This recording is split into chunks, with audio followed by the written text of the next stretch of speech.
Can everybody hear me? Yes. Okay. Wow. Wow, now the pressure's on. This is like a Who concert. I hope there's no stampede later. But thank you so much for doing this. I mean, on a day like this, a night like this, you could be out doing anything, except maybe ice skating, but thank you for showing up. This is fantastic. So, I am a nature photographer with an emphasis, special emphasis on wildlife, and especially the wildlife here on, look, there, people breaking down windows to get in. This is good. Especially the wildlife that inhabits the Taunton Bay Watershed. Come on in. Come on in there. Come on. There's one seat here and one there. Denny Brown.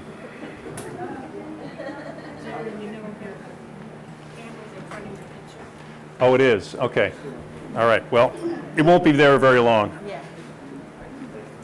So I have a special emphasis on wildlife, and so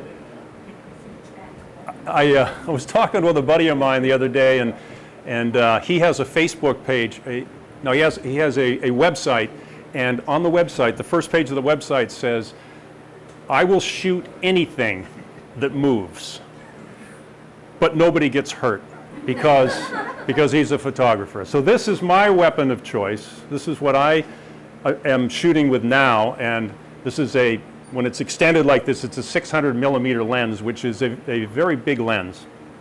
It means I can get close to the animals that I photograph without actually being close to them, which is a very, very important point, as you are about to see. So that's my baby, just back from the shop. Put it over here. Say what? How much does it weigh?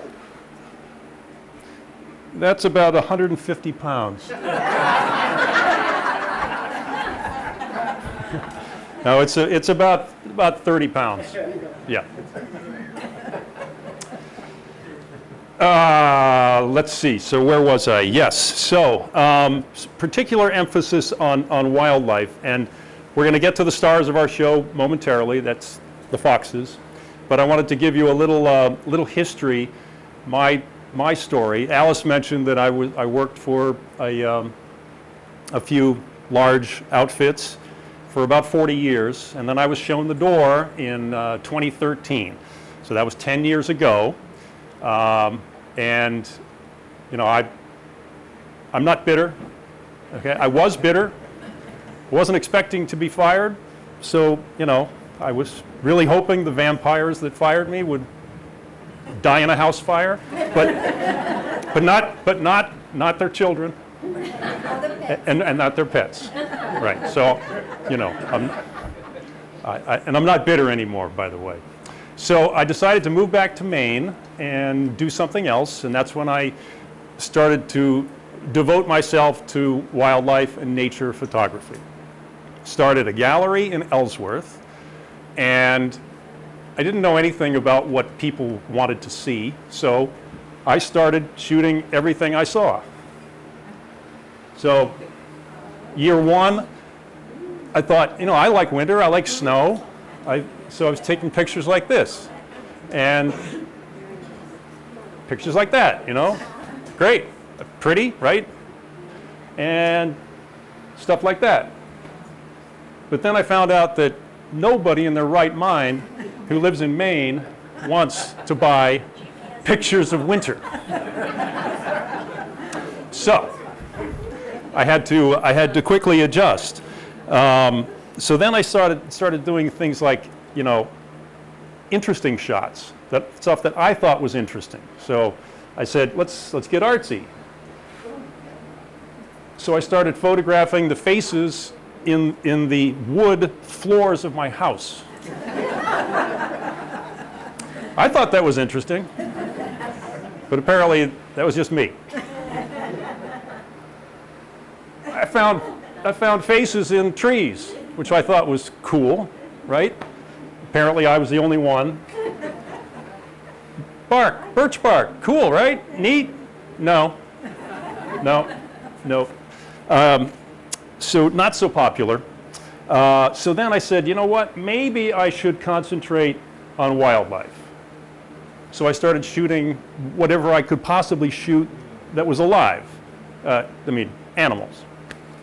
But they're not moving. He's just sitting on a branch. Boring.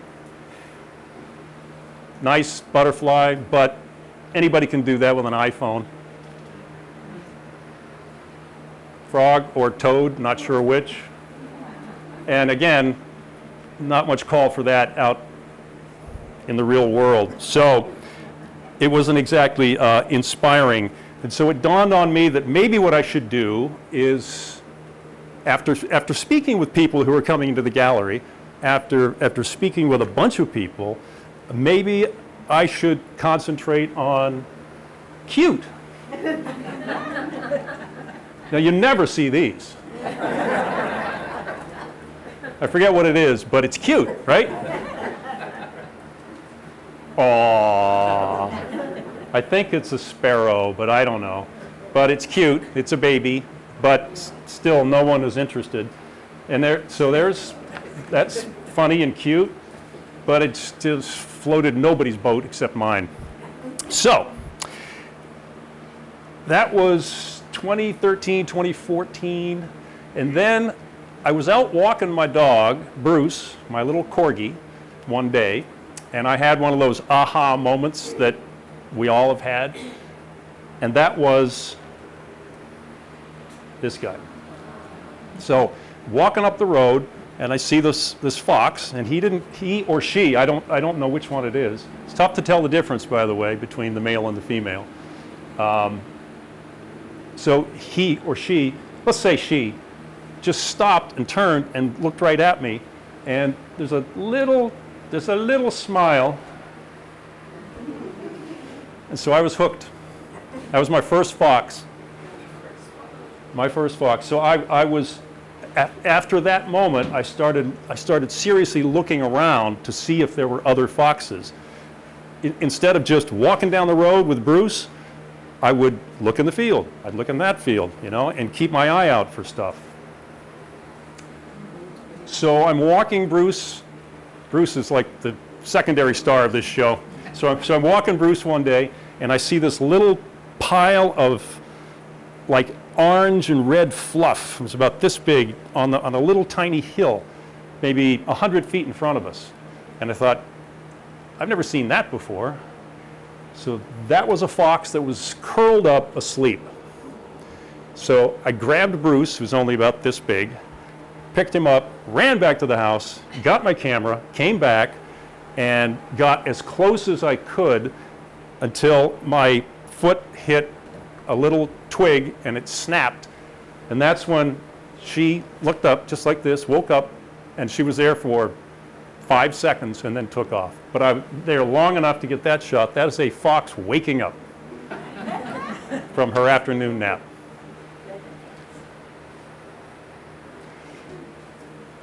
Another fox in the field, the original field where the first fox was photographed.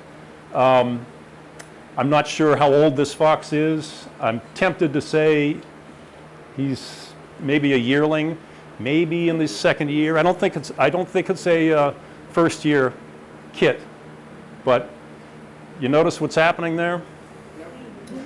He's peeing, yes. And this is what happens when you disturb a fox that's peeing. It's like, what the hell are you doing? Have you no shame? So,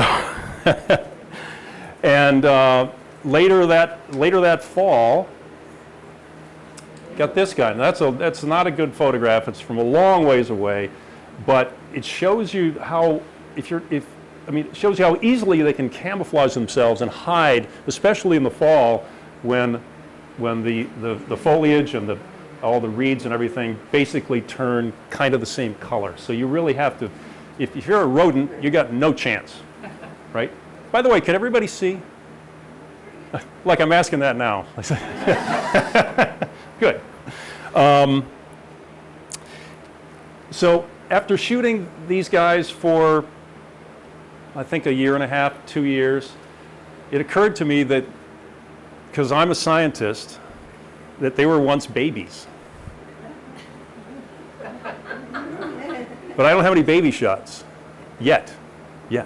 So this is now 2015, okay? 2015, I get a text from an old friend of mine, and she says, hey, you should come over to my place and photograph the babies. I said, baby what? She goes, baby foxes. So I did. So this is my first baby fox. And I spent probably 45 minutes with this little dude, girl, boy, don't know, and her 5 siblings. And they came out and they were playing with each other for a very long time. And I have to admit, I was way too close. I didn't have this guy at the time, okay? I had a much shorter lens, and I got way too close. I shouldn't have been that close. But what I noticed was that they are very curious at that age. They will approach you, which is up to them. You know, I'm not saying no, but I mean, this guy just put his head down, wanted to know what I was, and eventually came closer. And knowing what I know now, I would not have been that close. So we can talk about that in a minute. That's a little, I think it's a dead woodpecker, I don't know, but it's a bird of some sort. They will play with anything at that age, and they're just so darn cute. One more. There we go. And they were just wrestling and learning how to, I don't know, I guess at that age they need to learn how to use their muscles in a certain way, and it was just phenomenal. So I spent a long time with this family. So that was the beginning of my fox obsession. So now the question became how to find fox dens. Because you can't shoot foxes, babies that is, now it's nothing but babies for me. You can't shoot fox babies without finding the den, because they're very close to the den for the first couple of months of their lives. So, by the way, if you read, and I'm sure you have, the newsletter, there's a little piece in there that I wrote about this very topic. How many people have read the newsletter? Sure. So, one way to find fox dens is to actually look around, because they're out there. Now, this has never worked for me because the foxes don't want you to find their dens, let's face it. Okay, so they're hidden in the woods or they're out in the field, and unless you stumble across it, chances are you're not going to find it. But that would be the first thing I would do, is just look around and pay close attention.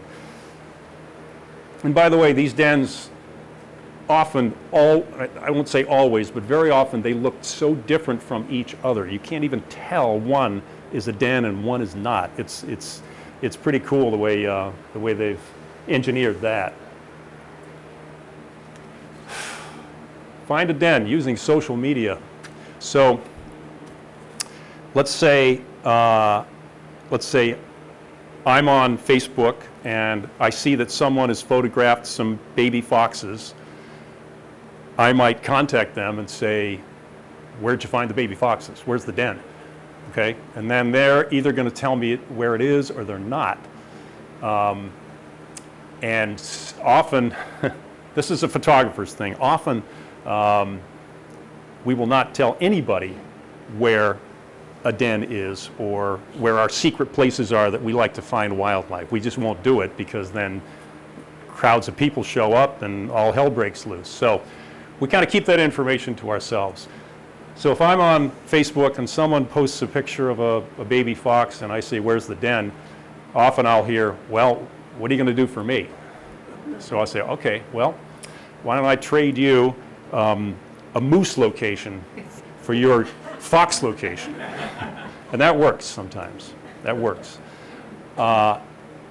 I post, when I go out and shoot my foxes, I will post on Facebook, I'll post on Instagram.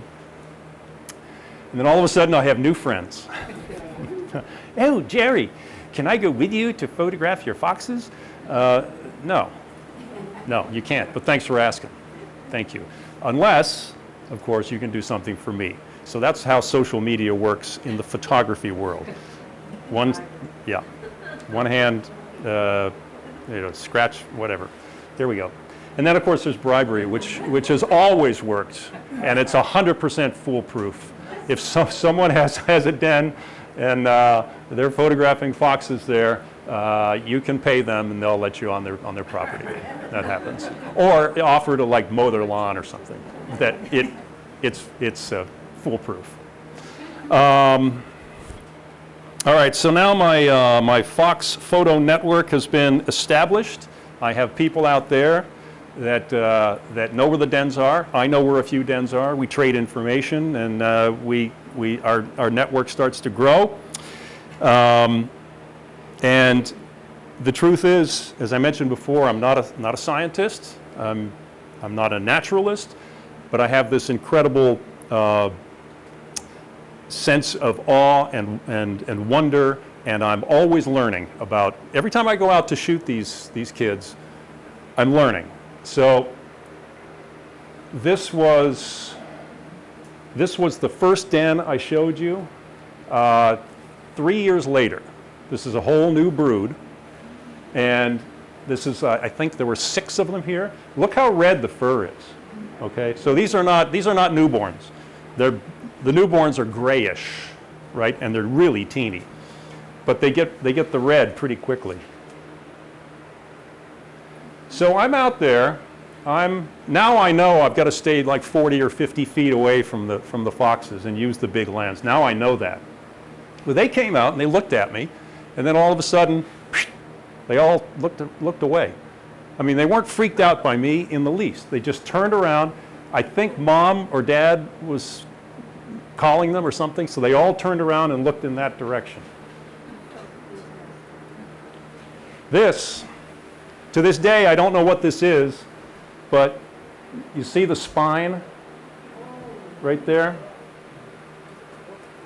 I have no idea what it is, but mom or dad brought it back for the kids, and they were having a great time with it. You can see some fur here, right? I don't know, but that's a long spine. Or it might be a tail. I don't know. Could be man, bear, pig? I don't know. But they had a great time with that carcass.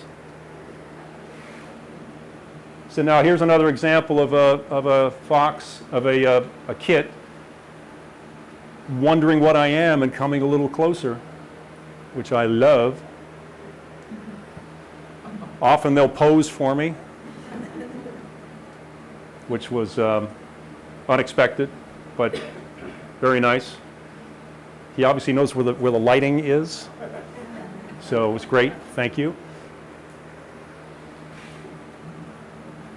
And now, like I said, they'll play with anything at that age, and that makes for a great photograph. And again, look how red it is under here, up here. So coming closer, so this is part of the den way back here, right? This guy came 25 feet away from the den to check me out. And then, so I backed up. But it's just astonishing how curious they are.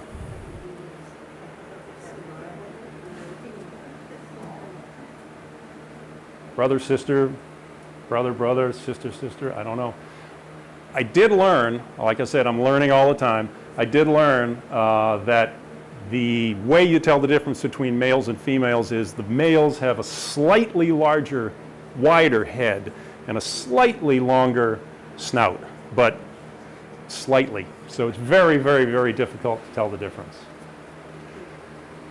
I do know that you're almost guaranteed to find that it's a male if he's sitting in a recliner.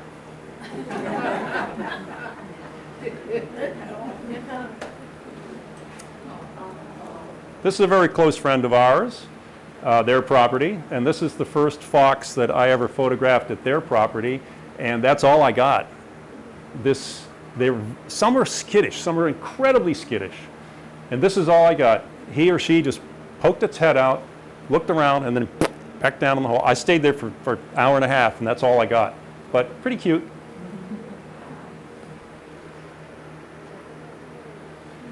And of course, they're into yoga, as we all are. You know, that's the, what position is that? That's downward dog. That's going to come in handy in a moment. I'll show you. So, this is my favorite photograph of all time, I have to tell you. Just from a purely photographic standpoint, I couldn't be happier than that than this shot that I produced. So, thank you. And those two just started going at it as kits do. So, I know that you were anxiously awaiting one part of the program, and here it is. It's fun facts, fox facts, fun fox facts to amaze your friends. So here we go. As I mentioned, I'm learning all the time. Now, there are 21 fox species, not just red fox species in the world. The red fox is the largest. It's up to basically 35 inches, 3 feet, but 18 inches of that is tail. So that's a teeny body, and that's the largest fox in the world, only 10 to 15 pounds. Beth was called me up 2 days ago and said there's a large gray fox on our property.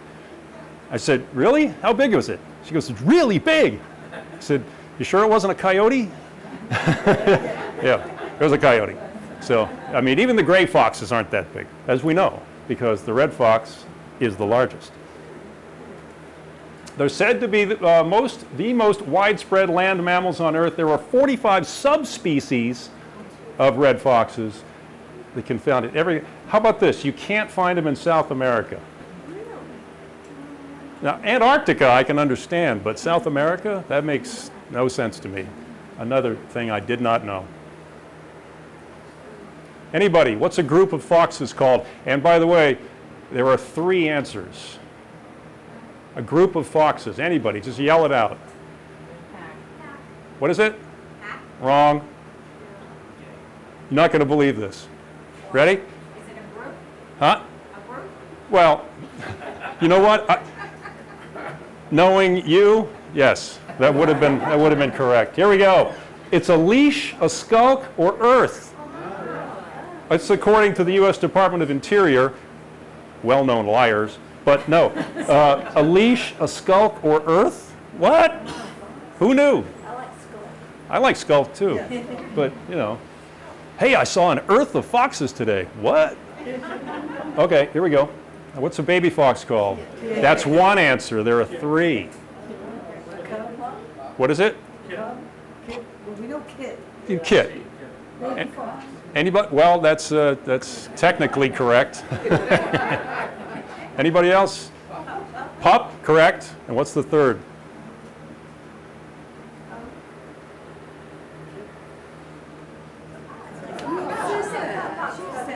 Who said it?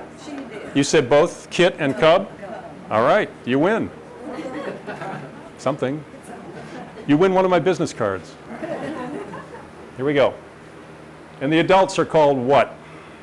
This gets really weird now. Okay, the adult female is what?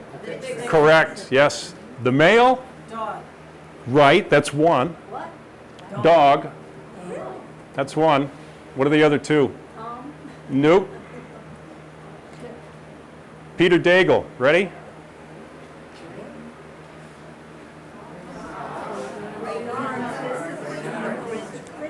But that's not the French word. The French word is renard, R-E-N-A-R-D. But that refers to the classical story of Renard the fox. But they call them renards. I don't call them renards, but or Todds, or dogs. I don't call them that either. So, okay, More trivia. Anybody hazard a guess at this one? Because this blew me away. How long do they live in the wild? 10 years? How many? 20 years? I said 10. Somebody said 20? Any other guesses? Ready? 3. 3 years, and on average, 3 years in the wild. Isn't that amazing? In captivity, they'll live 10 to 12 years because there are no predators, and there's no other way for them to die, basically, except of old age. What's a predator? What is a predator? Coyotes will take them. For what? I mean, that's their biggest predator, is coyotes, and bears will take them too, occasionally if they're hungry enough. Black bears will, if a black bear is hungry enough, it'll go after meat. Generally, they're vegetarians. Out west, it's a different story, and grizzlies, brown bears, etc., will gobble down anything. Okay, more trivia. Did you know Red Fox's real name is John Elroy Sanford, and he starred in Sanford and Son?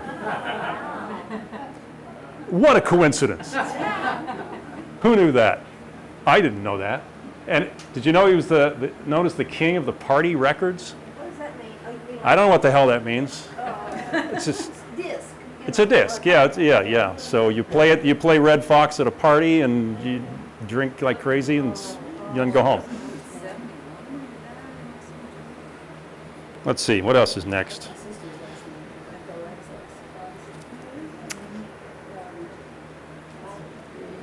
Oh, we're back. Oh, is that a repeat? It is, but it's worth seeing again. No, I don't think that's a really There's the gang of 3, the 3 Musketeers. Now, I'm afraid it's time to get serious. So if you could pass these out on your row, I'd appreciate it. 1, 2, 3, 4. Yeah, would you? There you go. Okay. Yeah. We'll start there? Okay. So, this past winter, we found a fox carcass. And there was, to the naked eye, there was absolutely nothing wrong with this fox. It was dead. It was in the middle of winter. It was lying in on our road. I picked it up. I examined it pretty carefully. It wasn't shot. It wasn't attacked. There was no blood. It was just dead.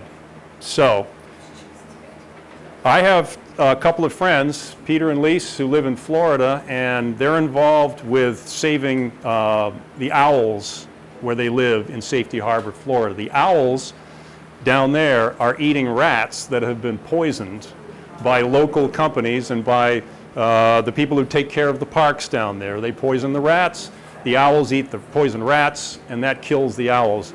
And I think that's what happened to this fox. There are a couple of places up at the head of the road that use rodenticide. So I'm handing this out because I cannot pronounce them, but there are 4 that are unsafe for any animal that eats a rat, a mouse, a vole that has been poisoned with those rodenticides. If an owl or a raptor of any kind or a fox eats a rodent that has eaten that rodenticide, it's a very good chance it's not going to live. So those are unsafe. And the reasonably safe rodenticides are listed there, and they're on your sheet. So what I'm hoping that if you see a company that's using pesticides like that, please find out if they're safe for animals that eat those rodents. If they're not safe, please ask them if they could use those ingredients. I'm also hoping that we can get some local ordinances going here to prevent the use of those truly unsafe rodenticides. So I continue to shoot. This was, remember this fox, honey, right outside our door? Oh, so I forgot to tell you, my favorite fox story of all time, I'll tell you this right now real quick. Again, it stars Bruce the Corgi. So this was about 15 years ago, I guess, and Bruce was just barely out of puppy stage. He's like this big, and I used to let him outside, and he would just stay around, wouldn't run off, but he would always come back up on the deck, right, when he was done. So I let him out. I go back to my recliner, and because I'm a guy, that's the law, that's the law. So I'm sitting there waiting, and I don't hear him, because I can hear him when he comes up on the deck. I can hear him scratching and stuff. And it's been like 10, 15 minutes. I go outside, and there's Bruce sitting here staring up at me, and there's a fox kit about 10 feet away from him over there, and there's another one right there. And he's looking at me like, Dad! And the two babies they're just staring. They're not, nothing happened. That's the end of the story. But it's so cool. He's like, I don't know what to do. That's my favorite fox story. And this is old Blue Eyes. Look at that. How about that?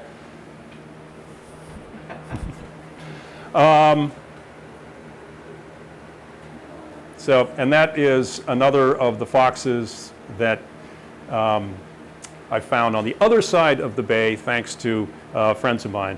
And so that's pretty much it. So thank you so much. And sleep tight, sleep tight. Yes, any questions? Anybody? Okay, sure, yes. Not a trade secret, but was everything filmed within 5 miles of here? Yes. So these are all foxes that are inside the Taunton Bay Watershed. Yes, very close. Yeah, there's a lot of them. Yes, Mary. Your foxes have different color eyes. That's not. I know, that's crazy. Filter, is it? No, I don't use a filter. Does the eye color change? Yeah, good question. I don't know, but I've noticed that, yes. Yeah, it's pretty cool. Yes? What did you do with the gray fox photos? The gray fox photos, you mean the ones that she saw? No, I ain't got none, sorry. I've seen one in my entire life. That was up at Baxter, across the road. But I have never seen a gray fox in this area. Has anybody? You have? A gray fox? Yeah? Yeah, definitely. We used to have many more. 50 years ago, meaning my age, when I was a teenager and in my 20s, there were quite a few. Really? I envy you. I've never seen one except for the one that crossed the road. We used to Yes. see them in the south. It seems Oh, it says. like the coloring is slightly different for different foxes that you're taking pictures of. Yeah. It's almost like you can identify them if you knew. Right. You memorized this one. Right. When he returns or she returns. Yeah, and they change as they get older. You know, like I said, they're practically gray when they're born, and then they become bright red, and then that kind of fades too. Up north of Dover Foxcroft, there's a mountain called Borestone. And on Borestone Mountain, there used to be a person who raised gray foxes. And they were raised for women to put around their lovely necks. Yeah. And so those foxes got loose and mated with some red foxes in Oh. that neighborhood. So they had interesting color Yeah. for quite a while. What is gray and red? What is that? When you any painters here? That's cool. That's cool. Yes. Jerry, I'm a little bit disappointed in your presentation. Okay. Why is that, Peter? I can't believe that you didn't show one photograph of the moose. I could if you want. A moose and a fox. I could. I got my laptop. Yes. You heard, I read this somewhere some time ago, that foxes have more than one den. Yes. They start out with the babies in one, and move, and this lady, we think, has the I have two of alternate them, one yeah. with her next door neighbor. Yep, I forgot to mention that. So I told you that I got way too close the first year, right? Next year, the den was gone. In fact, I went back like a week later, the den was gone.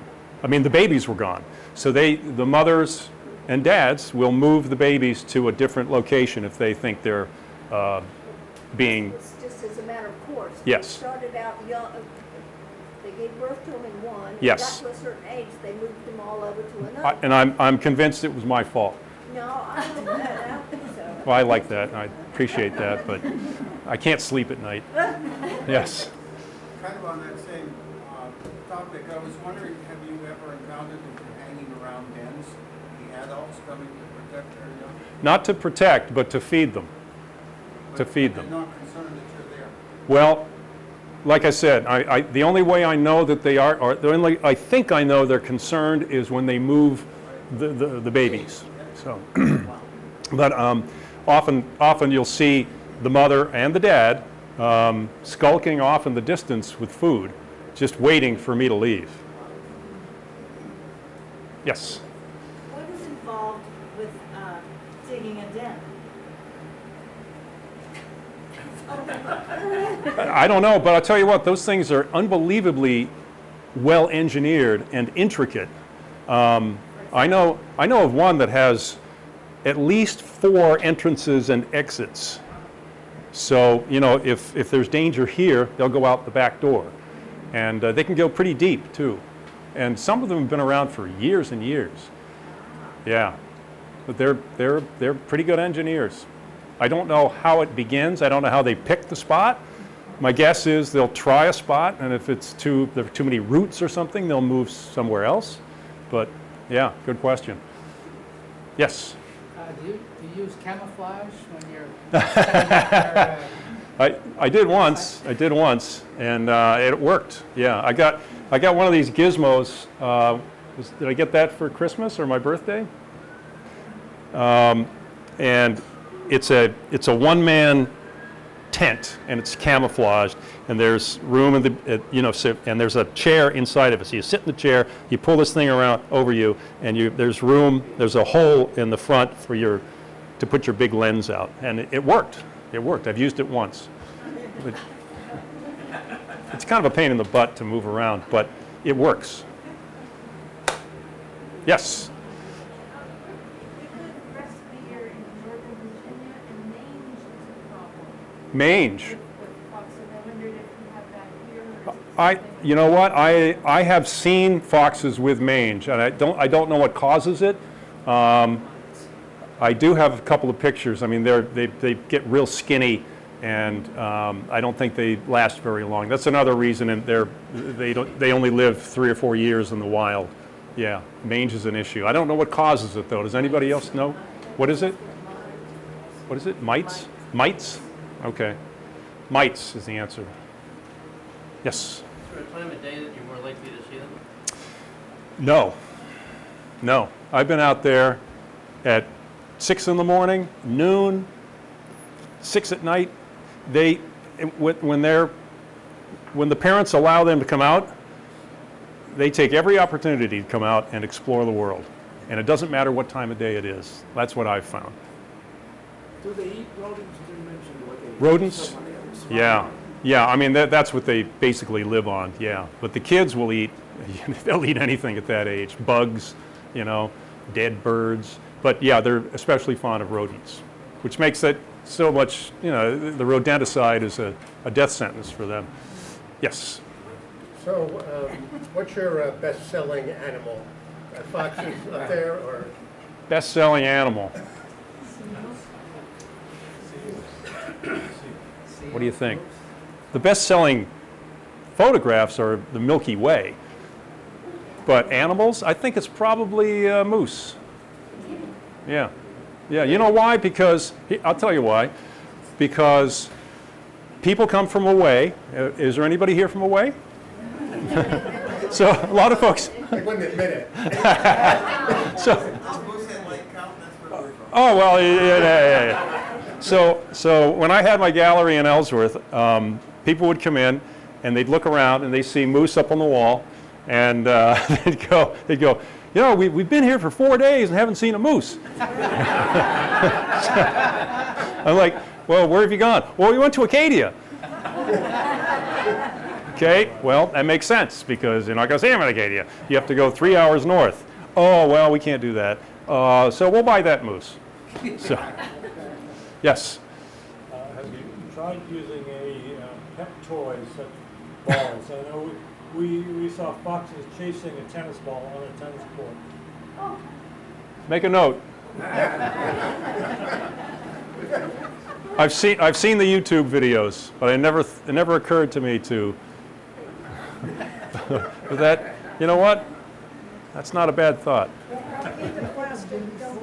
Oh, good point. Yes, we'll give them one of those dog chew toys that they can't rip apart. All right, good idea. Yes. I've seen several rabid foxes up around Moosehead. Is Really? there a problem around here? I've never seen one.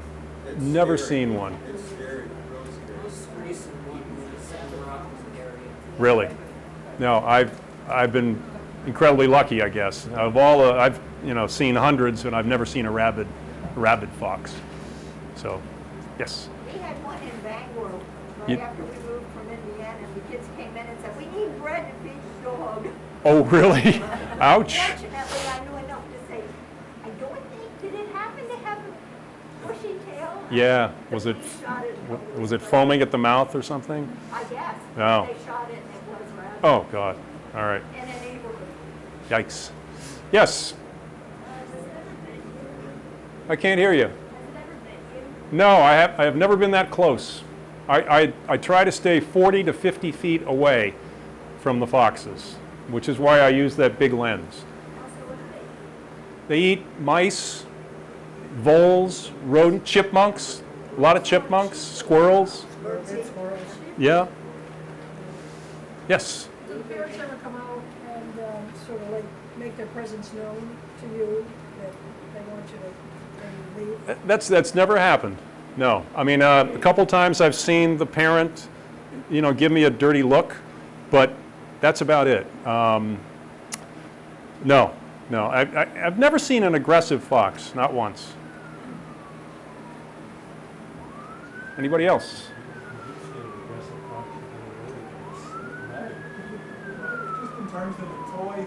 Yeah. Where we are in Virginia, they come through our yard constantly. We have motion sensors at night, and there's always on the local neighborhood news feed. Yeah. And they'll play with anything. Yeah. They'll put golf balls out. They'll play with golf balls. Yeah. shoes. I'm sure if there were toys out in the field there, they'd be playing with those too. They play with whatever they can get, basically, because they're kids.